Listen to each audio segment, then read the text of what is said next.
What's going on, guys? My name is Aldeniro and welcome to episode 59 of my Leicester City career mode. In wake of recent transfer activity at this club, we have lost Lewis Muriel and we've received a transfer request from Wilfried Zaha. So I went straight to a man who is well known for being an awesome career mode player, and that is Hector Villalba, who's currently at Swansea City in this save, and I bid £12.5 million for him.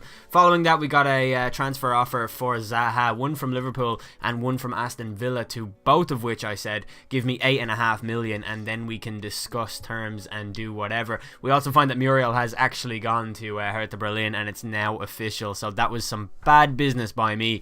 In all honesty, it was a stupid thing to do, but Liverpool came back to me and said that they will go ahead and negotiate with the £8.5 million deal for Wilfried Zaha, so they're okay to do that, and that's totally cool. Villa, on the other hand, were like, no, we'll give you £6.5 million. So I told them to go fuck themselves, because they did me no favours when I was trying to sign Delph from them, so they can just fuck off offering me the same exact fee all over again. But we find that our £12.5 million bid for Villalba was accepted, so we offer him a contract immediately with the crucial first team player squad role in there, and we find that AC Milan say, you give us 21 million for Thorgan Hazard, and I offered 17 because he's worth 7.5. You can't be going offering 21 million for that. We also got a loan offer for Connor Tabb from Carlisle, which I'm happy for, because he actually seems like he will turn into a good keeper, I think, which is quite strange, but that was just a loan deal. That's fine, he can totally go there. And Zaha has gone to Liverpool, so that is the end of him at this club. But we have signed Hector Villalba in replacement for Lewis Muriel, and he is now our most expensive player ever. He is a record-breaking transfer for Leicester City. They have never paid more money than that for a player before, and Villalba now becomes a record-breaking transfer. So following that, I went in and made a bid for Divock Origi because I would like to sign him. He looks like a good player. Did the same thing for Bruno Zuccolini from Manchester City because he looks decent as well. 79 rated players like that. You know, it's not easy to come by. We don't have many players of a high rating at this club. I also went in and I made an offer for Ross Barkley. This was a very optimistic transfer bid, but we had recently received a lot of money for the sale of two of our key players, so I just thought maybe we could get something going for Barkley, and that would be pretty good. After that, I went and I made a bid for Chalobah, who's playing at Burnley in this game because for some reason he never went back to Chelsea from his loan deal. So I offered 8 million plus Rohan Ince because that's just what I do with transfers these days. And Gary Gardner came to me and said that he wants a wage increase, and I was like, how much would he want? 25, maybe 30 grand, but he wants 40 grand and a 1-year extension. So I obliged. I offered him that, and we go into our first game of the episode of only 2 games, and this is against Newcastle United, and this is in the Premier League. This is how our team looks. We're fresh from a really good victory over Everton at Goodison Park. We've gone with the 4-1-2-1-2 in this game. We've got Rohan Ince and Gary Gardner making up the 2 midfielders, with Villalba making his debut up front and Dwight Gale making his first appearance of the season up front alongside him. Newcastle have kept with their rigid sort of formation that they generally play on this game, and we had the first chance of the game just 3 minutes in, with Hector Villalba moving into a great position before firing straight at the goalkeeper, who saved it and pushed it over the bar. Then we come to the 11th minute with Scott Sinclair doing some good work down the right hand side of the pitch. His cross finds Villalba, whose header goes just over the bar. Then we come up to the 22nd minute of this game with Villalba on the ball once more, proven to be a handful for the defence. He does a simple fake shot and a finesse shot into the corner of the net, and he puts us 1-0 up with a debut goal after just 23 minutes. And this was actually a really good goal. I think it wasn't just a basic fake shot. Actually, it was exactly the basic fake shot finesse shot routine that I used to do in FIFA 13, but you don't score finesse shots like that often on the game. Well, at least I don't. Like, I honestly don't.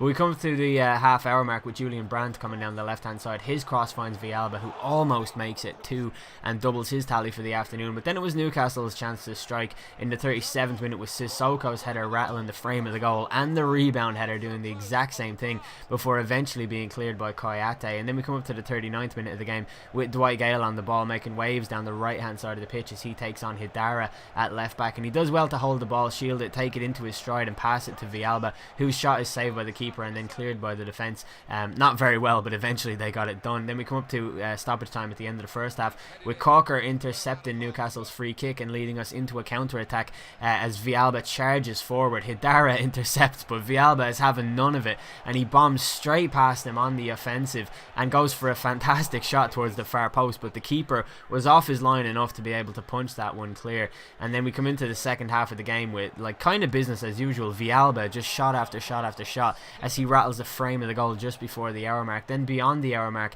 Newcastle came forward. This time it was Sissoko on the ball as he approached the left hand side of the box. His cross was about to find Prato. Schmeichel intervened and the rebound comes to Abeid on the edge of the box. He plays a lovely 1-2 with Prato and forces a fantastic save from Kasper Schmeichel, who keeps the scores level, keeps us in the lead deservedly so. Then we come up to the 67th minute. Villalba gets brought down inside the box by Stephen Taylor, and the referee has no choice but to point to the spot for what was an absolute definite penalty in this game. A stonewall penalty, as the commentators say in real life. I have no idea why, because surely if it was a clear penalty decision, it wouldn't be a wall made of stone, it would be a glass wall, because you can see through glass. Villalba scores the penalty. He makes it 2-0 to us in the 70th minute of the game, and it looks as though we are marching towards another fantastic defeat against opposition who I wholeheartedly respect and honestly do think that they're a very good team. Then Schlupp comes forward in the 73rd minute. He was a substitute in this game, and he got some game time inside the second half, and he came very close to making it 3-0 here with this effort, just 16 minutes from time, but it didn't happen. Then Newcastle tried to launch some kind of an attack, but their attempt was intercepted, and Valère Bresson comes charging down on goal, the scout of future star, and he gets brought down inside the box by Jack Colback. And referee Earl Hebner has no choice but to give the second spot kick of this game against Newcastle. And despite being on a hat-trick and needing only one more goal to get that hat-trick, on his debut as well, Hector Villalba unselfishly decides to afford the opportunity to Valère Bresson himself to step up and take the penalty and become possibly the youngest ever goal scorer in Premier League history, as he steps up and buries his penalty into the right hand side of the net. We'll never know if he is the actual youngest goal scorer in the Premier League or not, because FIFA is really lame and we don't even know what his date of birth is, but if I had to put money on it, I'd say he's definitely the youngest goal scorer in Leicester City history in the Premier League. So records being broken all over the place in this episode. We broke the record for Leicester City's transfer and their youngest ever goal scorer, and after that we find our inquiry about Asaidi has been answered, and Liverpool say that they want 6 million, so I offered them 3.7 million. Excuse me. I also inquired about Ivan Cavallero, who plays for Manchester United in this save, and they wanted something like 10.5 million for him, so I offered 6.5 just to see if we could get him with that. And then I decided to just end this Sigurdsson bid because I just thought I could get better options elsewhere of players who I've actually sufficiently scouted. So I went in, I made a few more bids for players after that. Chalobah, our offer for him was actually accepted. That was an £8 million bid plus Rohan Ince. Now he's rated 79, so he's a good player. At age 22 as well, he'll definitely grow to 80 this season, provided he doesn't have the glitch. Excuse me. And Everton have said that our bid for Barkley was unacceptable, so I just pulled out of that straight away. Man City said that they wanted 12 million for Bruno Zuccolini, which is a bit steep, so I'm just going to try bargain with them a little, and I went with an £8.5 million bid. It was initially 9.5, but I thought that would just be too much, but I think this guy is going to be a really good player too. So I went in with that bid, and AC Milan are just taking the piss with their £21 million asking tag for Thorgan Hazard, so I just pulled out of that deal and it's over. And then we find that AC Milan continue to take the piss even more by going and offering £8.5 million for Ivan Cavallero from Manchester United, so it looks as though they're probably going to get him for that. And I went and made an £8 million bid for Divock Origi from Liverpool because I think he's going to be a good player. Then Gary Gardner comes along and just starts acting the bollocks here, telling us he's not going to sign this contract. And I don't know why this always happens to me, but I'm going to just offer him another contract in a few episodes time, and he'll probably accept it then, because that's usually how it goes. Morecambe made an offer for Liam Williams to get him in on loan, which I accepted because he was just one of those youth academy players who isn't really that good, but he does look like he's progressing really handily, so I'm not really too sure about that. Then I went and I made an £8.5 million bid for Ivan Cavallero because Manchester United said they couldn't accept our bid because they had already accepted one from AC Milan. Then we go into the final game of the episode. This is against Chelsea, and this is in the Capital One Cup, so this game really doesn't matter, and that's why there's a weakened team out by our standards, really. Boyata, Liam Moore, Rohan Ince, and even Baraghi, like, these are all second string players. Maicon Leite rarely starts for us as well. Chelsea have done a similar thing and fielded a weakened team, but by their standards they have a much greater well to pull talent from, and this weakened team is still a lot better than our team. But we would have an amazing chance in this game in the 5th minute as Maicon Leite treads the ball through to Hector Villalba on his second appearance for the club,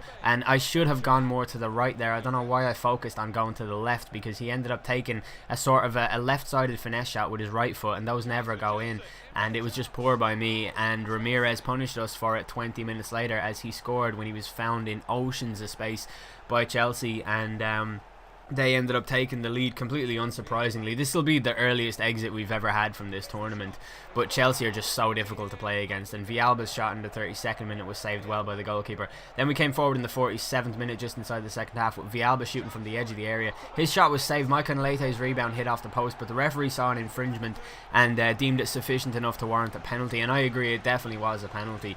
But it upstepped Hector Villalba to get his 3rd goal in 2 games for the club, and he does so with ease with a great penalty into the right hand side of the net. I think if you hit it like so far to the right, the keepers can't do anything about it, and this goalkeeper isn't Cech or Courtois, so I figured it would be possible to do it. Then in the 57th minute, Baker came forward and scored for Chelsea. Now this is actually a really stupid goal, and I think I know why I conceded it was because I actually held down the you know, the in the middle of the PlayStation there's a button, the PlayStation controller, and when you press it, it lets you control the goalkeeper, and I think that's why the goal was conceded. I really don't know how else it would have happened, but if that's true, if that's what I actually did, then that's one of the stupidest things I've ever done, but I have no way of actually knowing for sure if I did or not. Maybe any of you guys who usually use that feature could tell me if that's why I conceded that goal, because it was a very tame shot, and I have noticed shots like that going in, particularly Muriel's against Hanover and Zaha's against Everton in the previous 2 episodes respectively.